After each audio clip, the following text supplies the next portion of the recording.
नमस्कार, स्वागत करती हूं आप सभी का मध्य भारत बुलेटिन में। आपके साथ मैं हूं अमीशा यादव। रुक करते हैं खबरों की ओर। मन की बात पर छत्तीसगढ़ के मुख्यमंत्री विष्णुदेव साय ने कहा कि हर महीने अंतिम रविवार को प्रधानमंत्री के मन की बात कार्यक्रम आता है, जिसमें वे देशवासियों से रूबरू होते हैं। आज मुख्यमंत्री आवास में हम सब ने मन की बात सुनी। इसमें प्रधानमंत्री राजनीतिक बातें नहीं करते हैं। हाँ, प्रत्येक महीने अंतिम रविवार को प्रधानमंत्री जी की मन की बात कार्यक्रम आता है, जिसमें प्रधानमंत्री जी पूरे देशवासियों से रूबरू भी होते हैं, कई बार उनसे वार्तालाप भी करते हैं। और आज ये सितंबर महीने का आखिरी रविवार और आज 29 तारीख के प्रधानमंत्री जी की मन की बात यहाँ हम सब लोग सुने हैं सीएम हाउस में। हमारे स्वास्थ्य मंत्री श्री श्यामधारी जायसवाल जी भी हैं, हमारे विधायक श्रीमती गोमती साहब भी हैं और बहुत सारे हमारे वरिष्ठजन हैं। सब मिलकर हम लोग मन की बात सुने हैं और इसमें कोई राजनीतिक बात प्रधानमंत्री जी करते नहीं है। नया नया जो हमारे ग्रामीण क्षेत्रों में भी इनोवेशन का काम, नवाचार का काम होता है, वो सबको देश और दुनिया के सामने में लाते हैं। सर, बीजापुर में आईडी विश्व हृदय दिवस के अवसर पर मुख्यमंत्री राजेंद्र शुक्ल ने सुपर स्पेशलिटी अस्पताल रीवा पहुंचे और आयुष्मान योजना के तहत 3 मरीजों की सफल बाईपास सर्जरी होने पर चिकित्सकों और उनकी टीम को बधाई दी। उन्होंने मरीजों का कुशलक्षेम भी जाना। उप मुख्यमंत्री ने सफलता के उपलक्ष्य में केक काटकर हृदय रोग विशेषज्ञ डॉक्टर राकेश सोनी और उनकी टीम का मुंह मीठा कराया। इस अवसर पर DME doctor Arun Srivastava, dean doctor Sunil Agarwal, अधीक्षक राहुल मिश्र और अक्षय श्रीवास्तव मौजूद रहे।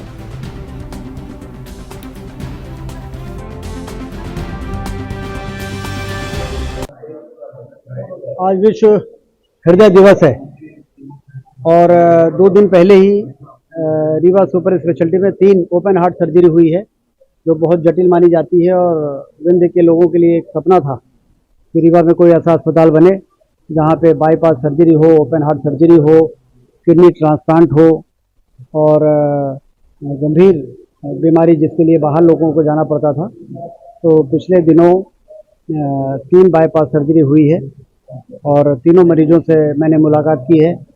वो तीनों के तीनों महिलाएं थी और आयुष्मान कार्डधारी थी। मुफ्त में उनका इलाज हुआ। मैंने जब उनसे मुलाकात की तो उनके चेहरे में खुशी के भाव मैंने देखे। तो मैं डॉक्टर राकेश सोनी, जो हमारे सीटीवीएस सर्जन हैं, और उनकी पूरी टीम, एनेस्थीसिया के डॉक्टर राजू से लेके और जो पैरामेडिकल स्टाफ हैं, सभी को मैंने आज विश्व हृदय दिवस के अवसर पर बधाई दी। उसके साथ ही जो कार्डियोलॉजी से जुड़े हुए हमारे डॉक्टर हैं, doctor BD Tripathi, doctor SK Tripathi, वो भी एंजियोप्लास्टी करते हैं और एंजियोग्राफी होती है। पूरे प्रशासन के साथ डीन, हमारे जो इस स्वशासी बोर्ड के चेयरमैन हैं, हमारे डीएमई भोपाल से आए हुए हैं doctor A K. Srivastava ji, dean, सभी के साथ मैंने हृदय से जुड़े हुए जितने भी हमारे सुपर स्पेशलिटी के डॉक्टर्स हैं, उनको विश्व हृदय दिवस के अवसर पर मैंने बधाई दी और शुभकामनाएं दी कि इसी प्रकार से वो काम करते रहें और रीवा एक दिन मेडिकल हब बने। लोग बाहर से यहाँ पर इलाज कराने आए, यहाँ के लोगों को बाहर इलाज कराने न जाना पड़े, ऐसी स्थिति निर्मित हो, ऐसी मैंने शुभकामनाएं दी। अभी हम पीछे जा रहे हैं, 250 बेड के सुपर स्पेशलिटी अस्पताल को 400 बेड का कर रहे हैं। कैंसर का एक नया ब्लॉक हम बना रहे हैं, उसमें 32 करोड़ की लागत की एक जो लेटेस्ट मशीन है, लीनेक मशीन, उसको ला रहे हैं। और पूरे मेडिकल कैंपस में जो गायनी वार्ड है, मदर एंड चाइल्ड हॉस्पिटल बना रहे हैं। मध्य प्रदेश बीजेपी अध्यक्ष वीडी शर्मा ने कहा, महाकाल के प्रसाद को कोई झूठा कर दे, किसी की हिम्मत नहीं। कांग्रेस के लोगों को केवल झूठ बोलना है। जनता कांग्रेस से पूछ रही है कि आपके विधायक क्या कर रहे हैं। एक बेटी आज तक न्याय मांग रही है। कांग्रेस का काम केवल झूठ, नकारात्मक की राजनीति करना है। विधायक का एक वीडियो उन्होंने वायरल किया है उज्जैन प्रसाद का कि झूठा किया जा रहा है बीजेपी के नेता। देखिए, ऐसा नहीं होता है। ये किसी की हिम्मत है महाकाल के प्रसाद को कोई झूठा कर देगा? किसी की हिम्मत है कि मुझे बताइए। अब ये कांग्रेस के लोगों को तो केवल झूठ बोलना है। केवल उन्हें तो, अरे तुमसे जनता पूछ रही है कि तुम्हारे विधायक, तुम्हारे बेटे क्या कर रहे हैं।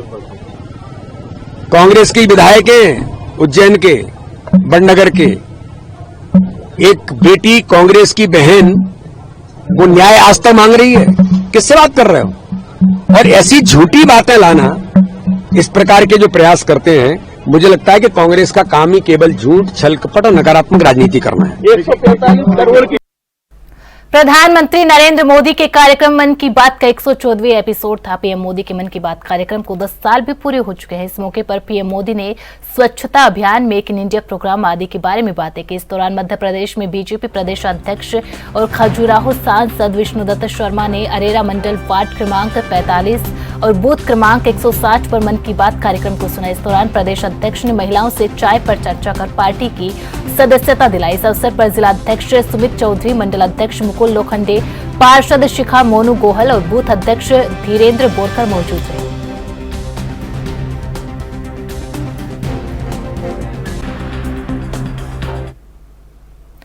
जगदलपुर में एक बार फिर ट्रेडिंग ऐप में इन्वेस्टमेंट के नाम पर लाखों रुपए की ठगी का मामला सामने आया। कई गुना रिटर्न देने का वादा कर शातिर ठगों ने पेशे से बैंक मैनेजर मनोज जोशी से 21 लाख रुपए फर्जी ट्रेडिंग ऐप के जरिए इन्वेस्ट करवा लिए। मोबाइल ऐप में पीड़ित द्वारा इन्वेस्ट की जा रही राशि प्रॉफिट में भी दिखाई जा रही थी, लेकिन जब पीड़ित ने राशि निकलवाने की कोशिश की तब पैसे ऐप से विड्रॉ नहीं हुए। तब उन्होंने ठगी का एहसास हुआ, जिसके बाद उन्होंने बोधघाट थाने में एफआईआर दर्ज कराई। बताया जा रहा है कि पीड़ित मनोज एक्सिस बैंक बीजापुर में पदस्थ है।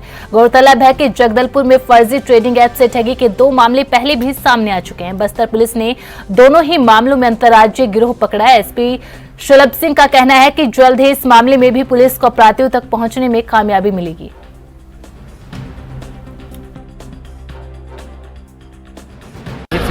जी, बोधघाट थाने में एक शिकायत मिली थी हमको कि 21 लाख रुपए की ठगी शेयर ट्रेडिंग एवं पैसे बढ़ाने के नाम पे लिए गए हैं।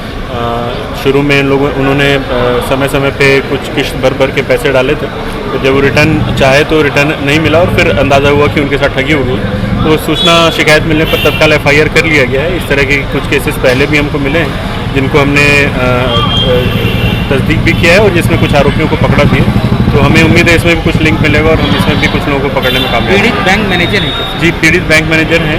हम लोग लगातार जागृति, साइबर जागृति कार्यक्रम कर रहे हैं, अवेयरनेस कार्यक्रम कर रहे हैं। इसके माध्यम से मैं लोगों से अपील भी करता हूं कि इस तरह की कोई भी लालच में ना आए। कभी भी कोई इन्वेस्टमेंट करने से पहले अच्छे तरीके से उसको जांच पर रख लें। अगर आपको समझ नहीं आ रहा है तो किसी एक्सपर्ट से आप ज़रूर बात कर लें और इस तरह के किसी के ठगी का शिकार आप न हो।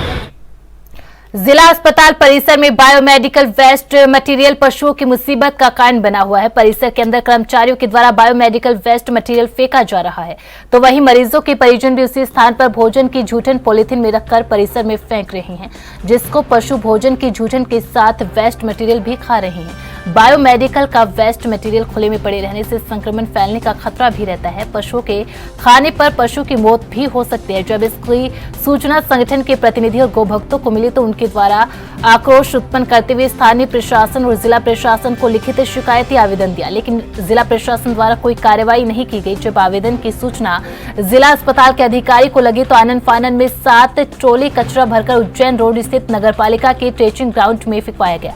ट्रॉली में जिस प्रकार का कचरा था, स्पष्ट नहीं हो पाया कि स्थानीय प्रशासन और जिला प्रशासन के मौन रवैये के बाद गोभक्तों के द्वारा आवेदन उज्जैन प्रदूषण नियंत्रण बोर्ड को दिया गया, तो मामले को तुरंत संज्ञान में लिया और अपनी टीम के साथ वे आगरा जिला अस्पताल में जांच के लिए पहुंचे।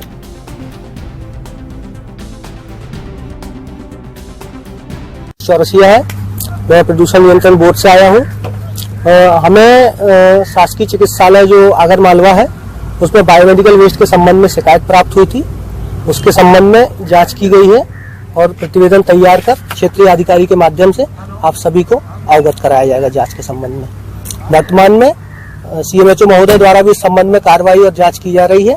उनसे हमारे को रिपोर्ट जो प्राप्त होगी उसके पश्चात ही अंतिम रिपोर्ट तैयार करके आप सभी को क्षेत्रीय अधिकारी महोदय के माध्यम से अवगत कराया जाएगा। शिकायत अस्पताल में बायोमेडिकल वेस्ट के प्रबंधन के संबंध में थी, जिस संबंध में उनके जो प्रबंधन की स्थिति है और लॉगबुक है उसकी जांच की जा रही है और उस संबंध में हमारे द्वारा जो वहां पर सर्जन महोदय, सिविल सर्जन महोदय, उनसे भी चर्चा की गई है उनसे उनकी प्रक्रिया के बारे में जानकारी प्राप्त की गई है, उसको रिपोर्ट में शामिल किया जाएगा। इसमें सर CMHO महोदय द्वारा जो हमको जानकारियां प्राप्त होनी है, उसके प्राप्त होने के पश्चात ही हमारे द्वारा रिपोर्ट फाइल होगी। तत्पश्चात जो हमको जानकारी प्राप्त होगी और रिपोर्ट में पाया जाएगा, उन तथ्यों के आधार पर क्षेत्रीय कार्यालय उज्जैन के स्तर से कार्रवाई की जाएगी। उसकी चिकित्सालय आगर मालवा है, उनका जो सॉलिड वेस्ट है वो ट्रेंचिंग ग्राउंड उज्जैन के माध्यम से डिस्पोज किया जाता है, जो इनको हमारे को जांच के दौरान बताया गया था। उसके सत्यापन हेतु हमने यहाँ विजिट किया है, तो इनके लॉग रजिस्टर में उसकी एंट्री पाई गई है, तो वो संतोषजनक स्थिति पाई गई है कि उनके द्वारा वेस्ट का डिस्पार्डर उचित तरीके से किया गया है, साफ से स्थिति पाई गई है। आगे जो रिपोर्ट आएगी हमको सभी तथ्य मिलने के बाद, उसके बाद जो क्षेत्रीय कार्यालय है हमारे क्षेत्रीय अधिकारी महोदय के माध्यम से हम लोग रिपोर्ट प्रस्तुत करेंगे। आगे की कार्यवाही उनके द्वारा की जाएगी नियमानुसार। सलकनपुर मंदिर परिसर से सलकनपुर प्रसादम स्वास्थ्य सहायता समूह द्वारा बने बेसन के स्वादिष्ट लड्डू अब भक्तों को नहीं मिल पाएंगे, क्योंकि तिरुपति मंदिर के बाद अब सीहोर जिले के सलकनपुर देवी धाम मंदिर में बिकने वाले लड्डुओं को लेकर विवाद हो गया। मंदिर प्रबंधन का कहना है कि यहां बिक रहे लड्डुओं की गारंटी नहीं है। ट्रस्ट ने एक आवेदन देकर सीहोर कलेक्टर प्रवीण सिंह से कहा कि परिसर में प्रसाद बेचने पर रोक लगाई जाए।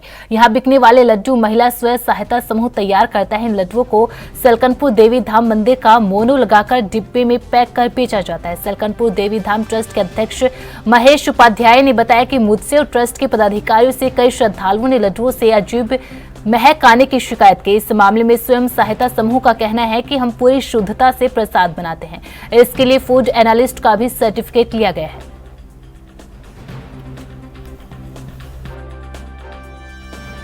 पंचायत के अंतर्गत एक स्वसहायता समूह है लड्डू बनाने का, जो काफी लड्डू बिक रहे थे यहाँ पे, तो उसको बंद कर दिया गया है। इस बारे में क्या है आपकी राय?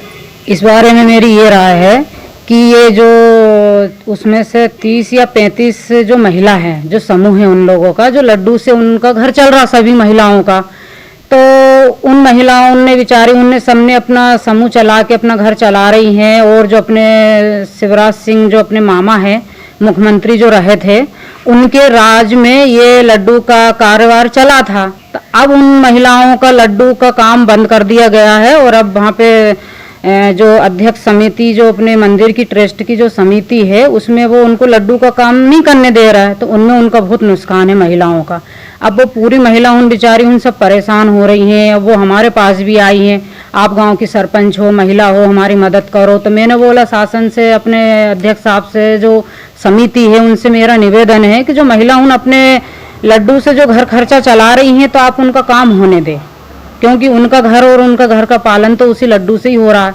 जो इतनी महिला जो 40 के लगभग ही है, वो इतनी महिलाओं का लड्डू से घर चल रहा है। ये है कि आपके ग्राम पंचायत सलकनपुर केंद्र का जानकारी मिली है कि प्रसाद बंद कर दिए गए सलकनपुर में जो लड्डू है, क्या कारण है?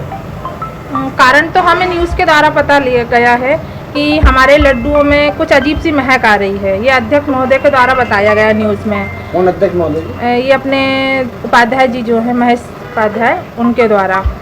और उसके बाद में जहाँ पर काम हम 2021 से भोग प्रसाद बनाने का कार्य कर रहे हैं, इस बीच में तो ऐसी कोई समस्या नहीं आई है, कोई मतलब अजीब सी महक या कोई श्रद्धालुओं के द्वारा ऐसा कुछ कहा नहीं गया है। पर ये किसने कहा, कैसे कहा, ये अपन को नहीं पता है। तो यहाँ पे हम 2021 से मंदिर पर प्रसाद विक्रय करने का कार्य कर रहे थे। यहाँ पे मेरी दीदियाँ जो है वो 30 दीदियाँ कार्य करती हैं, जो दीदियाँ पूरे गरीब परिवार से है। और यहाँ पर जो भोग प्रसाद बनाया जाता है वो बाकायदा शुद्धता के साथ बनाया जाता है, जो कि जो खेत जो हमारी समूह की दीदियाँ हैं, जो इनके यहाँ किसान हैं, जो किसानी करती हैं, उनके यहाँ से चना ला करके यहाँ पर सारा उसको साफ करके उसी के बेसन द्वारा यहाँ पर लड्डू निर्माण का काम होता है। उसके बाद आज मेरी दीदियाँ अध्यक्ष महोदय ने हमारे को मना कर दिया है कि यहाँ पर आप परिसर में कहीं पर भी लड्डू विक्रय का कार्य नहीं करोगे, यहाँ से कहीं और काम करिए। उसके बाद में हमारा काउंटर अभी 11 तारीख से बंद है।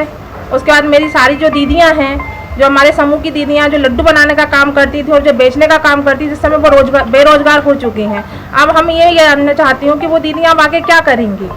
ये कौन ने चालू करवाया था? ये हमारे पूर्व मुख्यमंत्री शिवराज सिंह चौहान जी ने करवाया था। उनके द्वारा यहाँ पर काउंटर दिया गया था और उन्हीं के द्वारा हमें लड्डू बनाने के लिए भवन दिया गया था। आगे आप क्या कार्रवाई करेंगे? आगे हम ये चाहते हैं कि हमें यहाँ हमें जगह दी गई थी, हमारी दीदियों को वहीं दी जाए और हमारा फिर से रोजगार वहीं चालू करा जाए। अगर दुकानें चालू नहीं की गई तो फिर क्या करेंगे आगे? दुकानें चालू नहीं करी गई तो हमारी जम तो ऐसे ही रहेगी जारी। सलकनपुर ट्रस्ट में जो लड्डू का प्रकरण आया है, लड्डू का जो उत्पादन हो रहा था उसको बंद कर दिया गया है। एक तरफ पूर्व मुख्यमंत्री शिवराज जी कहते हैं कि नारी को सशक्तिकरण करना, दूसरी तरफ जो नारियां, जो महिलाएं, हमारी बहनें लड्डू बनाए, उनके कारखाने को बंद कर दिया गया है। मैं पूछना चाहता हूं ट्रस्ट के अध्यक्ष से और सभी अधिकारियों से, क्या वहां पर कोई दोषित पाया गया था लड्डू? क्या कहीं से टेस्ट कराया गया उसमें? ऐसे लोगों पर कार्रवाई होना चाहिए। बिना कारण आपने कहीं पे कोई मिलावट आई है तो यहाँ आपने लड्डू बंद कर दिया है। क्या आप वो नारियों को हक छीनना चाहते हैं? एक तरफ भारत सरकार ये कहती है कि हम नारी के सशक्तिकरण कर रहे हैं, दूसरी तरफ आप ये नारियों को, रोजगार को आप समाप्त कर रहे हैं। ये डबल भावना नहीं चलेगी। मैं पूछना चाहता हूं कि दोष लड्डू में था कि सरकार के चरित्र में या ट्रस्ट में, ये क्लियर किया जाए। भाई साहब, ये आदेश है आपसे यहाँ से निकला है कि यहाँ पे प्रसादम केंद्र था ये सहायता समूह के लड्डुओं वाला, उसमें क्या है मामला? आदेश नहीं निकला। हमने प्रशासन से निवेदन किया है, माननीय कलेक्टर साहब से और एसपी साहब से, कि स्वशासा समूह के नाम से जो मंदिर का मोनो लगा के जो संस्था लड्डू बेच रही है, उसके प्रमाणीकरण की कोई व्यवस्था नहीं है। और मंदिर का चूंकि नाम जा रहा है, कल यदि किसी प्रकार की क्वालिटी मिस्टेक आती है तो मंदिर प्रबंधन की जवाबदेही बनेगी। इसलिए हमने निवेदन किया है जिला प्रशासन से कि मंदिर प्रांगण में या परिधि में जो भी कोई दुकान हमारे यहाँ होती नहीं है, तो जो यहाँ से जो बेच रहे थे वो कांग्रेस के उस समय में इन लोगों को यहाँ बिठाल दिया था। अब मंदिर में चूंकि पूरा रिनोवेशन हो रहा, टूट फूट हो रही, बैठने की कहीं जगह नहीं है, वो हर कहीं बैठे और मंदिर के नाम से लड्डू बेचे, तो इस पे हमें आपत्ति है। ट्रस्ट समिति ने प्रस्ताव पास करके और माननीय कलेक्टर साहब से निवेदन किया है कि इन्हें अन्यत्र कहीं जगह दी जाए और मंदिर का मोनो हमारे नाम का इसमें हटवाया जाए। क्योंकि कई दर्शनार्थियों ने हमसे कई बार शिकायत की है कि आपके यहाँ जो लड्डू का प्रसाद बट रहा है, इसकी क्वालिटी बहुत अच्छी नहीं है, हमें कई बार इसमें हल्की महक जैसी कुछ ऐसी ही आती है स्मेल, तो जो ठीक अनुभव नहीं होती। तो हम भैया इन्हें हटवाने का प्रयास कर रहे हैं और हमने प्रशासन के लिए लिखा है।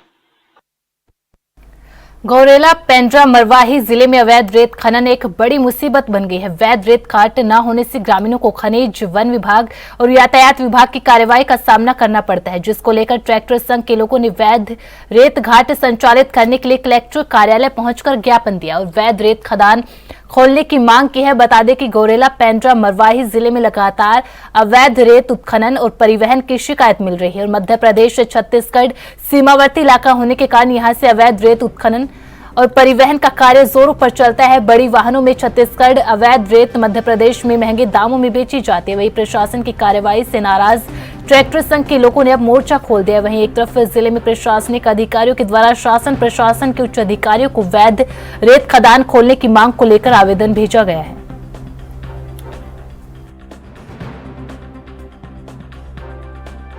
जिले में अधिकृत रेत का खदान नहीं है। 20,000 के आसपास आवास पेंडिंग है जो बनना है। अभी भी रेत उपलब्ध हो रहा है, लेकिन 3500 से लेके 5,000 तक में। ये जितने सप्लायर हैं ये हितग्राही भी हैं, गांव के लोग हैं। और हम लोगों की भी मंशा ये है कि मिनिमम रेट 1500 से 2000 के बीच में रेट उपलब्ध हो जाए और हो सकता है। ये भी तैयार हैं सब लोग।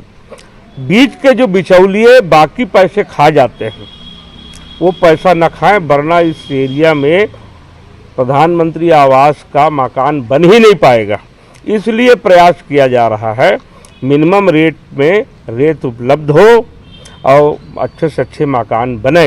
इस संबंध कौन है ये बिचौलिए जो शब्द आया है ना, मैं पहले ज्ञापन माननीय मुख्यमंत्री जी को, प्रभारी मंत्री को दे चुका हूं।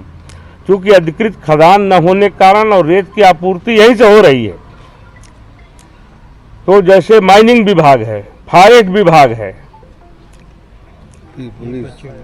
ठीक है, ये है, तो बीच का पैसा जाता है, सबको पता है बात। तो ऐसा नहीं होना चाहिए। मिनिमम दर पे हितग्राही को रेत उपलब्ध होना चाहिए ताकि अच्छा मकान बनाए प्रधानमंत्री आवास।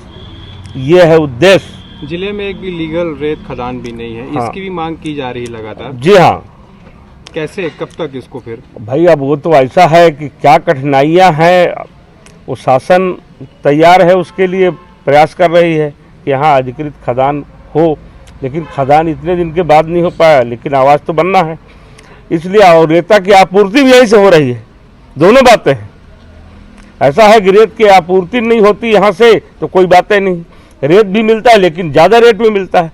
तो मिनिमम रेट में प्रधानमंत्री आवास के हितग्राहियों को कैसे मिले, ये सब ट्रैक्टर मालिक भी चाह रहे हैं, क्योंकि हितग्राही भी हैं और ट्रैक्टर मालिक भी हैं, और हम लोग भी चाह रहे हैं, जनप्रतिनिधि। ये है मामला, इसलिए आए थे।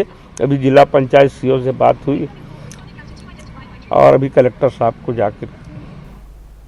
मध्य भारत बुलेटिन में फिलहाल इतना ही। आप बने रहे एएनबी न्यूज के साथ। नमस्कार।